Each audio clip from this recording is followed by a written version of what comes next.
इंदौर से बड़ी जानकारी है। महू में राहुल गांधी की रैली को लेकर बड़ा विवाद हो गया है। कांग्रेस के पूर्व विधायक ने रैली के खिलाफ धरना प्रदर्शन किया। राहुल गांधी की रैली पर खर्च किए गए 52 लाख रुपए की मांग की। राहुल की 3 रैली में 52 लाख खर्च किए गए हैं, ये कहना है अंतर सिंह दरबार का। राहुल की रैली का खर्च जमीन बेचकर चुकाया है।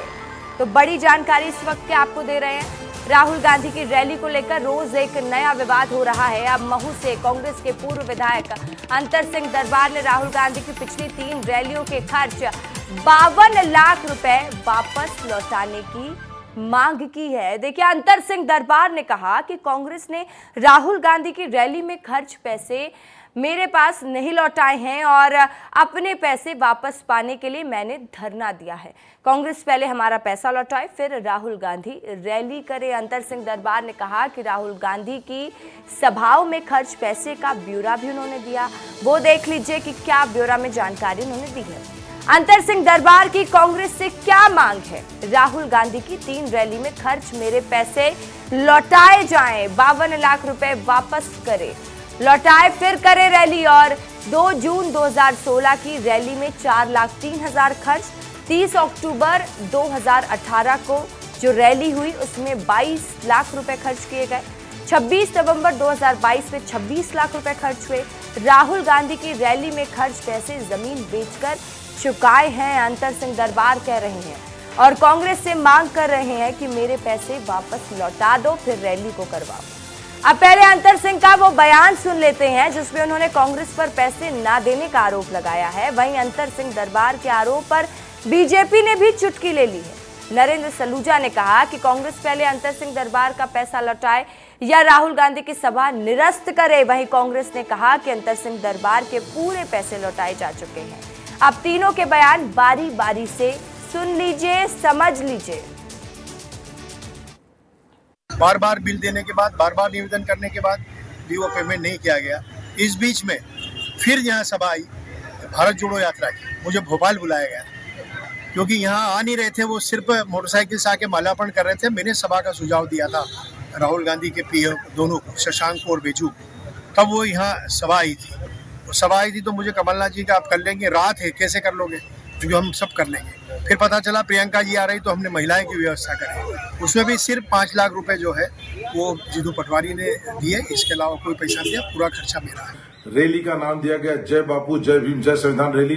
लाखों रुपए खर्च किए जा रहे तामझाम पर। लेकिन बड़े ही शर्म की बात है कि कांग्रेस के पूर्व विधायक रहे जो अभी वर्तमान में बीजेपी में आ चुके अंतर सिंह दरबार, उन्होंने आज मऊ में अपने साथियों के साथ एक धरना दिया है। उन्होंने रजिस्ट्री की कॉपी भी उन नेताओं को दी है और कहा है कि मेरा जो बकाया 2016, 18, 22 का भुगतान है वो भुगतान तो दिया नहीं। अब राहुल गांधी मऊ फिर आ रहे हैं 2024 में, अब अंतर सिंह जी दरबार धरना करके उस राशि को मांग रहे हैं। अच्छा हो राहुल गांधी आने के पहले अपनी 3 सभाओं का जो खर्च है वो अंतर सिंह दरबार को सौंपे, जो उन्होंने अपनी जमीन बेचकर वो राशि दी है, जो कैटरिंग का, टेंट का, तमाम खर्चों का बिल बकाया है।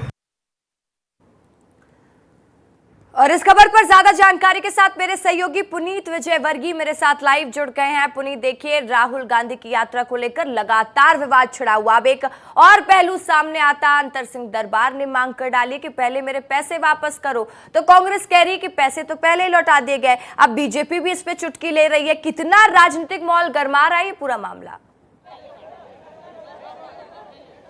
बिल्कुल, देखिए, संविधान और बाबा साहब अम्बेडकर को लेकर बीजेपी और कांग्रेस तो आमने सामने है ही। दोनों पार्टी एक दूसरे पर आरोप लगा रही है कि उनके नेता ने बाबा साहब का अपमान किया है। तो अब ये जो जय बापू जय भीम जय संविधान यात्रा राहुल गांधी शुरू करने जा रहे हैं मऊ से, उससे पहले ये सब विवाद भी शुरू हो गए हैं। अब अंतर सिंह दरबार ने आरोप लगाया है कि जब वो कांग्रेस में थे तब उन्होंने 2016, 2018, 2022 में 3 रैलियों का आयोजन किया था राहुल गांधी की। इसमें कुल उनके 52 लाख रुपए खर्च हुए थे और वो खर्च कांग्रेस पार्टी को उठाना था और उनसे कहा भी गया था कि यह रुपया उन्हें दिया जाएगा, लेकिन यह रुपया उन्हें अभी तक नहीं दिया गया। तो यही रुपया मांगने के लिए कल वो अपने साथियों के साथ धरने पर बैठ गए। हालांकि उनकी यह मांग राहुल गांधी तक पहुंची या नहीं पहुंची ये तो पता नहीं, लेकिन कांग्रेस के नेताओं तक जरूर पहुंच गई है। कांग्रेस के नेता दावा कर रहे हैं। आपको रोकना चाहूंगी, इस वक्त कैबिनेट मंत्री कैलाश विजयवर्गीय का भी बड़ा बयान आया है कांग्रेस की यात्रा को लेकर। कांग्रेस की यात्रा पर मंत्री कैलाश विजयवर्गीय ने निशाना साधा है। कांग्रेस के नेता संविधान को अपनी पॉकेट में रखते हैं, कैलाश विजयवर्गीय कह रहे हैं। हमारे नेता संविधान को नमन करते हैं, प्रणाम करते हैं, कांग्रेस की इस नौटंकी का जनता पर कोई असर नहीं होगा। तो देखिए, एक बहुत बड़ी बात, बहुत बड़ा बयान मंत्री कैलाश विजयवर्गीय ने दे दिया है, कांग्रेस पर बड़ा आरोप लगाया है। तो कांग्रेस की यात्रा पर लगातार बीजेपी वार कर रही है। पुनीत विजयवर्गीय लगातार इस खबर पर मेरे साथ लाइव जुड़े हुए हैं। पुनीत, देखिए, अभी हम चर्चा ही कर रहे थे कि बीजेपी से भी अलग अलग प्रतिक्रियाएं आ रही हैं। कैबिनेट मंत्री कैलाश विजयवर्गीय ने भी कांग्रेस पर एक बड़ा आरोप फिर से जड़ दिया और साफ साफ कह दिया कि कांग्रेस की इस नौटंकी का जनता पर कोई असर नहीं होने वाला। कैसे देखा जाए इस बयान को? बिल्कुल, देखिए, बहुत बड़ा बयान दिया है और ये बयान उन्होंने शुरुआत की है कि नेहरू जी के समय से ही कांग्रेस संविधान को अपनी पॉकेट में रखती आई है और यही उनके परिवार ने भी किया। मतलब उनका परिवार को लेकर उनका सीधा निशाना था इंदिरा गांधी, उनके बाद में उनके बेटे राजीव गांधी और अब राहुल गांधी और प्रियंका गांधी पर सीधा निशाना था ये। लेकिन गांधी परिवार का नाम न लेते हुए इसे नेहरू परिवार उन्होंने बताया है। तो इसके साथ उन्होंने ये भी कहा है कि जब 2019 में प्रधानमंत्री नरेंद्र मोदी देश के पहली बार प्रधानमंत्री बने थे और जब वो संसद में पहुंचे थे, उन्होंने मत्था टेक कर, अपना सिर टेक कर संविधान को नमन किया था। तो इसी बात का उदाहरण देते हुए उन्होंने कहा है कि हम संविधान को हमारे सिर पर रखते हैं, जबकि ये लोग अपने संविधान को जेब में रखते हैं और इनकी इस नौटंकी से कोई फर्क नहीं पड़ेगा। जनता भाजपा के साथ है और भाजपा के साथ ही रहेगी। तो काफ़ी मायने इस बयान के निकाले जाएंगे, क्योंकि देखिए, धार जो है वो आदिवासी बहुल क्षेत्र है और कई सारे लोग जो बाबा साहब अम्बेडकर के फॉलोअर्स हैं वो भी वहाँ रहते हैं और कांग्रेस के भी कई सारे विधायक वहाँ से हैं। तो ऐसे में धार से बड़ी भीड़ लाने की इनकी योजना इस कार्यक्रम में थी, तो उस पर खासा फर्क पड़ेगा। जो लोग इस बयान को सुनेंगे तो निश्चित तौर पर कई सारे लोग इस कार्यक्रम में जाने से भी बचेंगे।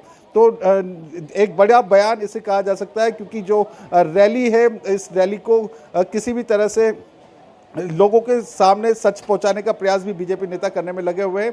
हालांकि इसका कितना इफेक्ट पड़ेगा वो तो कल पता चल जाएगा। रसिका, ठीक है पुनीत, तमाम जानकारी के लिए बहुत शुक्रिया आपका।